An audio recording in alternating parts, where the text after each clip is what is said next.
लड़कियों की टांगे फाड़ी जा रही है, लड़कियों को चीरा जा रहा है, लड़कियों की ब्रेस्ट काटी जा रही है और इन्हें यहाँ राजनीति करनी है।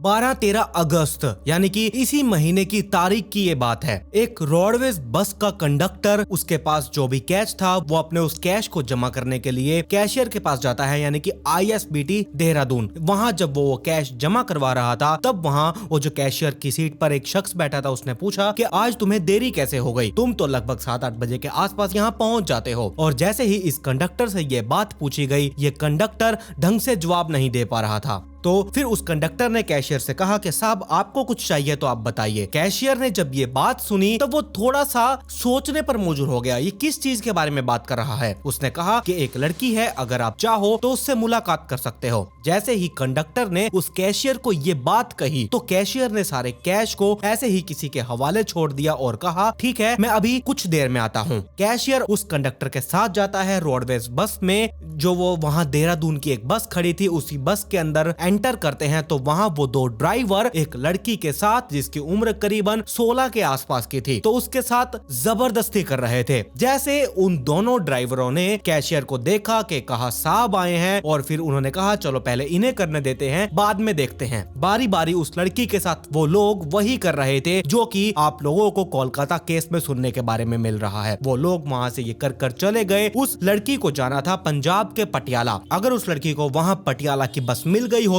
और गार्ड की उस लड़की के ऊपर नजर न पड़ी होती तो शायद कभी भी जिंदगी में ये केस खुलकर सामने ही नहीं आता। जहां जहां पर ये केस वायरल हुआ, जहां जहां तक लोगों ने इस केस के बारे में सुना, उन लोगों के अंदर से एक सिरन सी पैदा हो चुकी थी। ऐसा लग रहा था कि जैसे अब वो पांचों के पांचों इंसान नहीं बल्कि इंसान की जैसी शक्ल में दिखने वाले जानवर लोग थे। आज की स्टोरी सुनने के बाद आप लोगों को शायद फिर इंसानियत पर अफसोस होने वाला है। जिस केस के बारे में मैं आज बात कर रहा हूं, ये केस उत्तराखंड के राजधानी देहरादून से निकल कर आई है। देहरादून ISBT पर एक गार्ड लगातार एक लड़की के ऊपर नजर बनाए हुए था। वो लड़की थोड़ी सी वहां कंफर्टेबल नहीं लग रही थी, कभी कभी अपने शरीर को, अपने कपड़ों को संभालने की कोशिश कर रही थी। ऐसा लग रहा था जैसा कि वो बहुत ज्यादा परेशान है, मानसिक स्थिति उसकी ठीक ही नहीं लग रही थी। गार्ड ने उससे पहले अगर उससे वो बात करता तो उसने कहा कि उसे पंजाब के पटियाला जाना है, बस कितनी देर में जाएगी। वहीं पास में एक आदमी मैगी बना रहा था, उसकी छोटी सी एक शॉप है, उसके आसपास ही एक संदिग्ध व्यक्ति था जो लगातार इधर उधर घूम रहा था। वो लड़की के पास जाने की कोशिश कर रहा था। गार्ड को ये सारी चीजें बहुत ही एक अनहोनी का इशारा लग रही थी, बहुत अजीब लग रही थी। तभी वो वहां से हटा और 1098 यानी कि चाइल्ड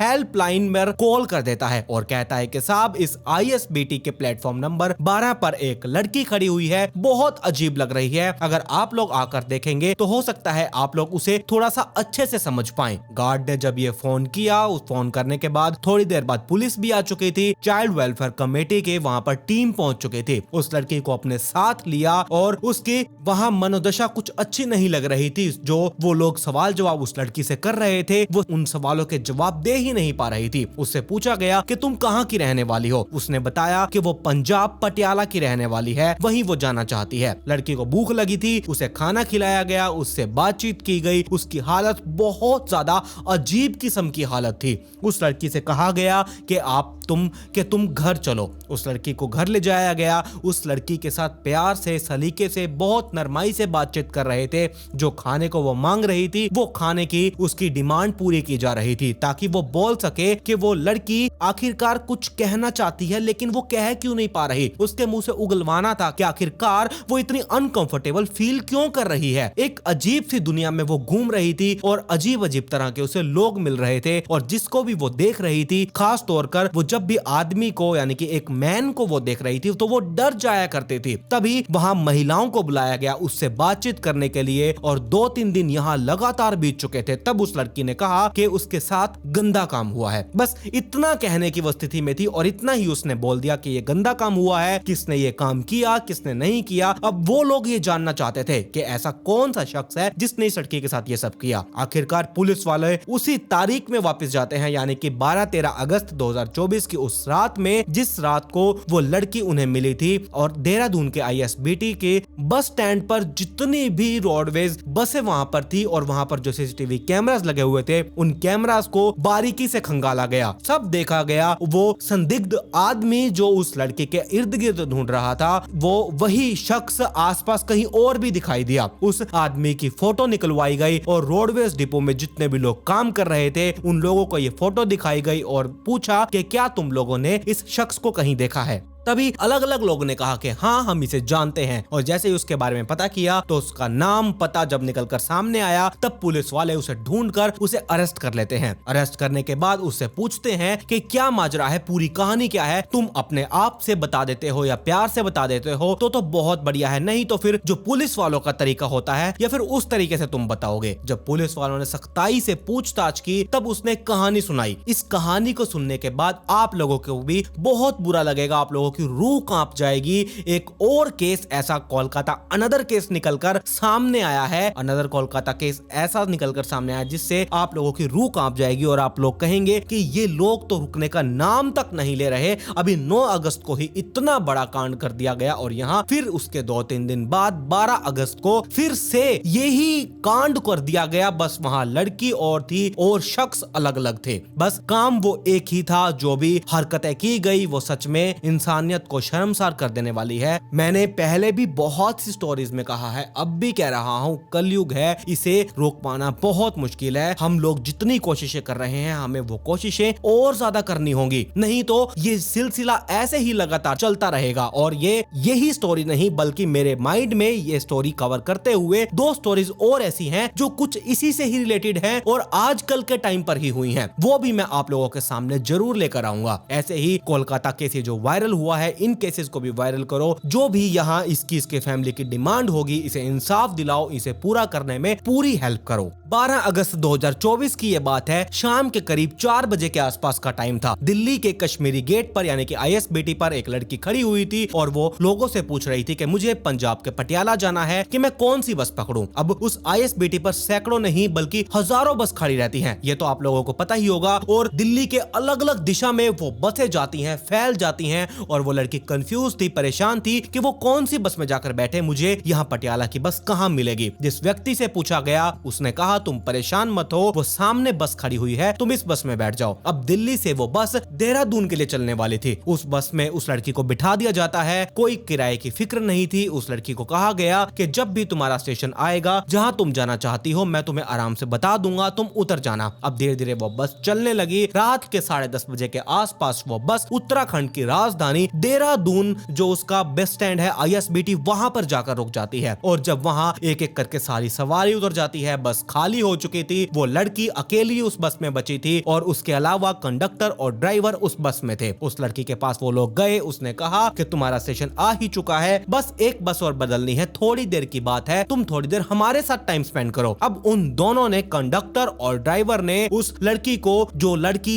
जिस लड़की को वो दिल्ली से देहरादून लेकर आए थे, जिसकी उम्र सिर्फ 16 साल के आसपास की रही होगी, उसके वो पास गए, उसके शरीर के अलग अलग हिस्सों को वो लोग छूने लगे, उसे परेशान करने लगे, उसके बदन के ऊपर से कपड़े उतारने लगे, उसके साथ वो घिनौना कृत्य यानी कि काम करने लगे। कंडक्टर ड्राइवर बारी बारी से ये काम कर रहे थे। उनके ठीक बराबर में एक बस और खड़ी हुई थी जो कि ऋषिकेश से दिल्ली के रूट पर चला करती थी। और जब ये आवाजें वहां उस बस तक पहुंच रही थी तो उस बस का जो 2 ड्राइवर बैठे हुए थे उस बस के अंदर, वो दोनों ड्राइवर भी इसी बस के अंदर आकर देखते हैं जहां ये लड़की थी। वो बस ड्राइवर और कंडक्टर थे। उसी बस में वो चढ़े, एंटर हुए और उन्होंने देखा कि वहां ड्राइवर और कंडक्टर एक लड़की के साथ घिनौनी हरकतें कर रहे हैं। तो उन्होंने उसे रोकने की बजाय वो लोग भी उस ड्राइवर और कंडक्टर के साथ मिल गए और उन्होंने कहा हम भी ये सब करेंगे। उन दोनों ड्राइवर्स ने आकर उन दोनों कंडक्टर और ड्राइवर से जाकर ये कहा कि जैसे तुम लोग कर रहे हो वैसे ही हम ये सब करेंगे। उन्होंने कहा कि हमें कोई एतराज नहीं है, तुमने जो करना है तुम कर सकते हो। वैसे ही वहां पर ऐसे करते करते 1.5 से 2 घंटों का टाइम बीत चुका था। ऐसे ही लड़की के साथ वो हरकतें की जा रही थी और उसके बाद जो उस गाड़ी का ड्राइवर था उस दिल्ली से उस लड़की को लेकर आया था और उसी बस का कंडक्टर जो था वो कहता है कि मेरे पास जो पैसे हैं मैं कैशियर को जमा करवा कर आता हूं, तुम यहीं पर यहाँ स्थिति को संभालना। अब यहाँ से वो स्थिति को संभालने के लिए तीनों ड्राइवर्स को वहीं पर छोड़कर चला गया और वो अपने कैश को लेकर कैशियर के पास जाता है। कैशियर के पास जाने के बाद वो जो भी कैश था वो जो बस में सवारी होती है, जो भी ट्रैवल करते हैं उन लोगों से जो भी टिकट कटती है, पैसे लिए जाते हैं, उन सभी पैसों को उसने वहां कैशियर के पास जमा करवाना था। वो जमा करवा रहा था तो कैशियर बोला कि तुम्हारी गाड़ी तो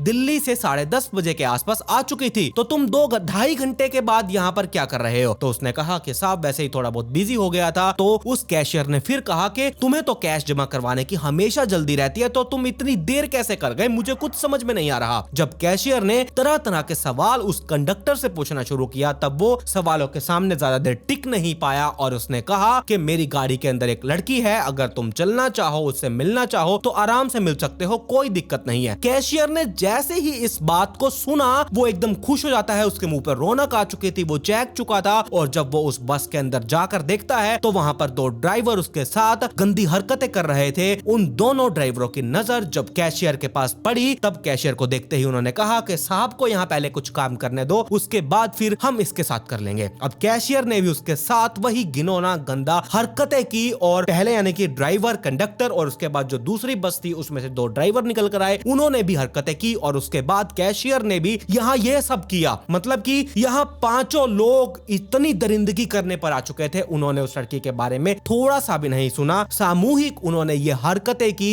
वो लड़की चीखने चिल्लाने की, शोर मचाने की लगातार कोशिशें कर रही थी, तो उसे बस सिर्फ एक ही बात कही जा रही थी कि अगर तुम पटियाला नहीं जाना चाहती तो तुम शोर मचा सकती हो, अगर तुम पटियाला जाना चाहती हो तो ये सब करना ही पड़ेगा। तो लड़की के यहाँ बिल्कुल भी समझ में नहीं आया कि उसके साथ हो क्या रहा है। अब यहाँ वो ऐसी स्थिति में बिल्कुल नहीं थी कि वो ठीक ठाक रहे। अब कुल मिलाकर उन लोगों ने उसके साथ जो कुछ करना था वो सब कुछ किया, उस लड़की को छोड़ दिया, वो लड़की वहां से निकली, उसे जाने दिया गया और वो प्लेटफॉर्म नंबर 12 पर ऐसे ही खड़ी होकर वो इंतजार कर रही थी जहां एक आदमी मैगी बना रहा है और एक गार्ड की नजर उस लड़की के ऊपर पड़ जाती है और जो संदिग्ध कंडक्टर था उस लड़की को बार बार वहां से उसे हटाने की कोशिश कर रहा था ताकि वो हट जाए, लोगों के बीच में ना जाए, लेकिन गार्ड ने थोड़ा सा सूझबूझ कर अपना दिमाग लगाया और वहां 1098 पर फोन किया। वो पुलिस वाले मौके पर आए और 5 व्यक्तियों को वहां सीसीटीवी फुटेज की मदद से पहले उस कंडक्टर को पकड़ा गया जो संदिग्ध था, उसके आधार पर 4-5 लोग और पकड़े गए और इन 5 के 5 लोगों की बात की जाए तो इसका एक का नाम धर्मेंद्र कुमार जो कि 32 साल के आसपास का था, जो कि हरिद्वार का बंजारा गांव लगता है वहां का रहने वाला है, और साथ ही हरिद्वार के भगवानपुर का नाम देवेंद्र जिसकी उम्र 52 साल के आसपास है। एक उत्तर प्रदेश के फारुखाबाद के नवाबगंज का एक इलाका लगता है, वहां का वो रवि कुमार होता है। साथ ही हरिद्वार के बंजारावाड़ा गांव का रहने वाला एक शख्स जिसका नाम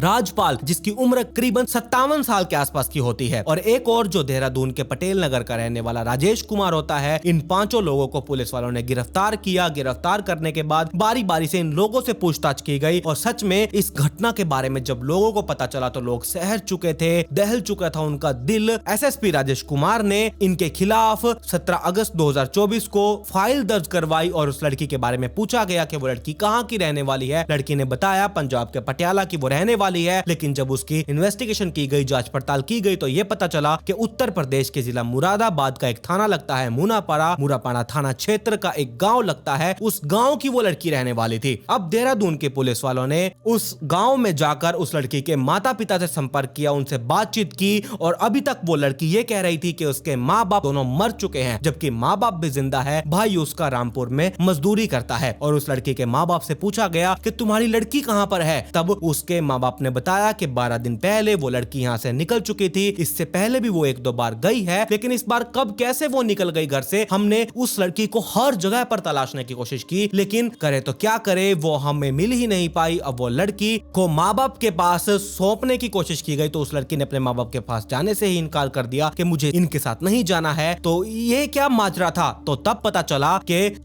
माँ बाप की जो मनोस्थिति है वो भी ज्यादा अच्छी नहीं है। वो अपनी बेटी को लेकर काफी समय से बहुत परेशान रहते हैं और वो लड़की जिसके साथ 5 लोगों ने ये सब कुछ हरकतें की, उसे तो ये ठीक से पता भी नहीं था कि उसके साथ ये गंदा ये जो काम था ये क्या है, क्या कर रहे हैं वो मेरे साथ। हालांकि उस लड़की का भी इलाज चल रहा है और उस लड़की को वहां पर रखा जा रहा है जहां पर ऐसी लड़कियों को रखा जाता है जिनकी मनोस्थिति यानी कि मेंटली वो प्रिपेयर अभी ना हो, उनकी मेंटली प्रिपेयर वो ठीक हो सके, वो मेंटली तरीके से एकदम स्टेबल हो जाएं। वो अब यहाँ बहुत ज्यादा घबरा रही है, उसे ठीक करने के लिए बहुत कोशिशें की जा रही हैं। तो ये सब पूरी स्टोरी थी। अभी पुलिस वाले और भी इन्वेस्टिगेशन कर रहे हैं कि इस केस में 5 से कोई ज्यादा लोग तो नहीं है, अगर हैं तो उन्हें भी पकड़ा जाए और जल्दी से जल्दी सजा दिलवाई जाए। पुलिस वालों की यही कोशिश, अब यहाँ पर पुलिस वालों की तो यही कोशिश है कि ये केस फास्ट ट्रैक कोर्ट में चलाया जाए। इन आरोपियों के विरुद्ध मुकदमा दर्ज कर लिया गया है, कम से कम टाइम में इन्हें सजा दिलवाने की मांग कर रहे हैं ताकि समाज को यह पता चल सके कि बुरा काम करने वालों को किसी भी कीमत पर छोड़ा नहीं जाएगा, बख्शा नहीं जाएगा। बाकी जो भी इस लड़की के साथ हुआ, इस घटना को सुनने के बाद हर एक इंसान की तो रूह कांप चुकी है। आप लोगों का इस केस के बारे में क्या कहना है? आप लोग क्या मानते हैं? ये जो कोलकाता में जो केस हुआ था, अब अनदर कोलकाता केस भी निकलकर सामने आ चुका है जो कि देहरादून केस बन चुका है। अब इसके बारे में आप लोग क्या कहना चाहते हैं? आप लोगों की राय जानना मेरे लिए बहुत जरूरी है। आप लोग मुझे अपनी राय कमेंट सेक्शन में जरूर दें। तो ये थी पूरी कहानी देहरादून केस की। अगर आप नाइट फाइल्स पॉडकास्ट चैनल पर पहली बार आए हैं तो चैनल को सब्सक्राइब कर लें, साथ में नोटिफिकेशन बेल आइकन को दबाना बिल्कुल मत भूलिएगा। मेरी इंस्टाग्राम आईडी आप लोगों की स्क्रीन के ऊपर है, इसका लिंक नीचे डिस्क्रिप्शन में दिया हुआ है, तो जल्दी से इंस्टाग्राम आईडी को भी फॉलो कर लीजिए। तो चलिए मिलते हैं फिर ऐसी ही एक और स्टोरी के साथ।